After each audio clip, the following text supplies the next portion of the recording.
Rei morto, rei posto, é o que diz o ditado, né? Mas no bolsonarismo não é bem assim. O ex-presidente Jair Bolsonaro ficou inelegível na votação do TSE e então começou a disputa acirrada para ver quem é que vai ficar com esse eleitorado de extrema-direita que é forte no Brasil, foi cultivado, né, pela Lava Jato, pelo próprio Bolsonaro. Existe uma grande torcida na imprensa tradicional, em setores empresariais, para que esse lugar seja ocupado pelo governador de São Paulo, Tarcísio, que foi ministro do Bolsonaro, tem origem militar, é um homem de direita. Bom, só que essa semana os dois se bicaram. O que aconteceu? O Tarcísio de Freitas foi a Brasília para articular a reforma tributária, chamado pelo Lula e pelo Haddad. O Haddad fez um grande esforço de articulação para aprovar a reforma tributária, que é uma proposta do governo Lula, que há 30 anos está em debate no Congresso e não anda. E aí havia certa oposição dos governadores. O Haddad, muito habilidoso, conversou com deputados, conversou com gente da oposição, gente do Centrão, e chamou o Tarcísio para conversar. E acertaram, negociaram. O governador de São Paulo, bolsonarista, ficou a favor da reforma tributária. Bom, aí houve um evento em Brasília dos bolsonaristas raiz, aquela turma extremista, para dizer que não iam votar, que isso era coisa do PT, que essa reforma vai implantar o comunismo no Brasil, aquelas loucuras do bolsonarismo. O Tarcísio, que quer ficar bem com essa gente, porque ele precisa dessa base de direita, foi à reunião. E aí, o Bolsonaro falou contra a reforma tributária e o Tarcísio tentou defender o ponto de vista dele. Vamos ver o que aconteceu. O Bolsonaro interrompeu o governador de São Paulo, ficou muito irritado, houve ataques. O Tarcísio foi hostilizado pelos bolsonaristas. Vamos assistir. É um pouco do que eu estava tentando explicar. Nós não podemos perder a narrativa, eu acho que a direita não pode perder a narrativa de ser favorável a uma reforma tributária. Porque senão a reforma tributária acaba sendo aprovada e quem aprovou? A esquerda. Nós vamos ficar do lado da Esquerda não tem voto. Gente, Vamos deixar o governador falar. a grande questão é construir um bom texto. Pessoal, se o PL estiver unido, não aprova nada. Isso aí, presidente. Boa, presidente. Deixa eu só deixar uma coisa clara aqui. Eu não estou aqui defendendo votação no dia de hoje, não. Aê! Eu estou tentando explicar. Deixa o cara falar. Eu estou tentando explicar. o nome do senhor ontem, lá É isso mesmo. vários republicanos todinho apoiassem a aprovação hoje, então a gente precisa que o senhor... Deixa eu tentar explicar, por favor. É isso, deputado. Vamos ouvir. O Partido Liberal, que é o partido do Bolsonaro, decidiu ficar oficialmente contra a reforma tributária. Acharam que iam mobilizar as bases com esse discurso. Só que sindicalistas, empresários, setores variados da política, o governo Lula, conseguiu organizar a base no Congresso e aprovou por larga margem a reforma tributária. Mais de 380 votos. O bolsonarismo ficou isolado, o tamanho dele, pouco mais de 100 votos no Congresso Nacional. Até de dentro do PL vieram votos a favor da reforma tributária.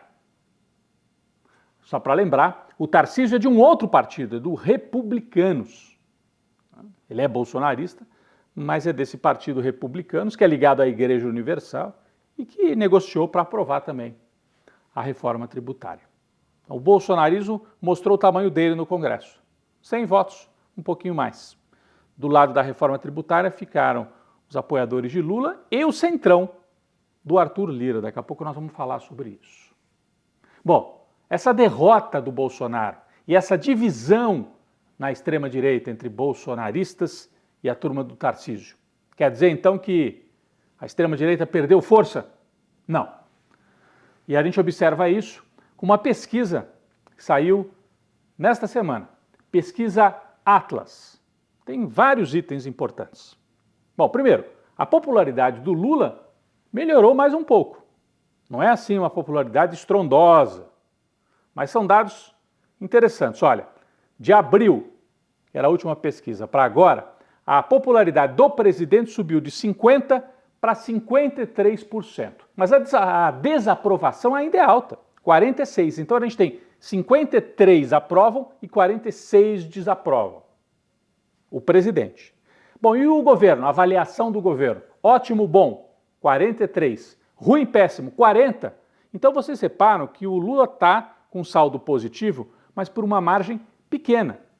Isso é rescaldo ainda da eleição, do acirramento que houve no Brasil. Em outras eleições era diferente. Quando o Lula ganhou do PSDB 2 vezes, a Dilma também, passada a eleição, havia uma expectativa positiva, o país se normalizava. Agora, o bolsonarismo continua acirrando nas redes com esse discurso amalucado e o Lula está em vantagem, está conseguindo manter e até aumentar um pouquinho a popularidade, mas não é nada tão otimista assim, né? É muito parecido ainda com o que nós tivemos na eleição, um país dividido.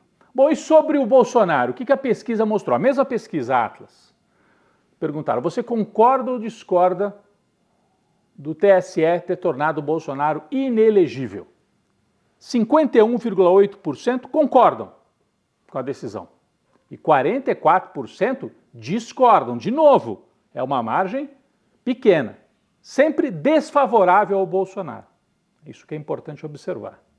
Então nós temos um cenário levemente favorável ao Lula, mas depende muito da economia, do que vai acontecer na economia. Por isso que a reforma tributária era tão estratégica. É mais um sinal positivo para que empresários de fora invistam, para que o empresário brasileiro tire o dinheiro do banco e ponha nos investimentos, para que a economia volte a girar. O que a pesquisa mostra em relação à economia? Vamos lá. 37% das pessoas dizem que a situação das famílias, né, da sua família, está ruim. Só 27% acham que está boa. Então tem um saldo aí, as pessoas não estão gostando do que estão vendo, mas estão esperançosas. Quase 50% dos entrevistados dizem assim, ó, em 6 meses vai melhorar. Então, ao mesmo tempo que tem esperança, tem uma pressão sobre o Lula. Tem que dar certo em 6 meses. Até o começo do ano que vem, primeiro semestre de 2024, é aí o tempo que as pessoas estão dando para a situação melhorar. Tem sinais bons vindo dos investimentos também, já. Independentemente da reforma tributária que foi aprovada e que ainda tem que passar pelo Senado.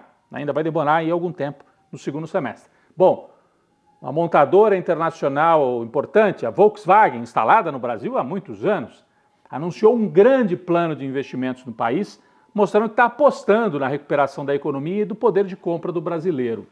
E os chineses vão mesmo ficar com a fábrica que era da Ford na Bahia e que vai passar a produzir carros elétricos. Então é uma mudança. Capital chinês chegando com peso, ocupando uma fábrica que tinha sido abandonada pela Ford norte-americana. Bom, então os nós estão se desfazendo, os sinais são bons, mas a gente ainda tem um sinal amarelo aí em relação à popularidade e à economia que tem que deslanchar. Para completar o papel do Centrão, o Arthur Lira ajudou na aprovação da reforma tributária, mas o Centrão, que ele comanda no Congresso, está chantageando ainda o governo. Quer mais emendas, quer mais cargos. O Lula prometeu entregar o Ministério do Turismo para o Centrão, né? E eles falaram, não, a gente quer o Ministério e quer também a Embratur, que tem investimento, tem dinheiro para investir em turismo. E o Lula aí está ainda, né, esticando a corda para ver até onde dá para levar o Centrão. Então tem uma chantagem ainda no Congresso. O Centrão votou pela reforma tributária, até porque interessa também aos empresários, mas mantém a chantagem, mantém o Lula ali numa situação de negociar o tempo todo. Não é fácil, o presidente tem experiência nisso tudo e vai conduzindo o país com essa margem estreita, mas até agora com resultados que a gente pode dizer positivos, tanto na economia quanto na política.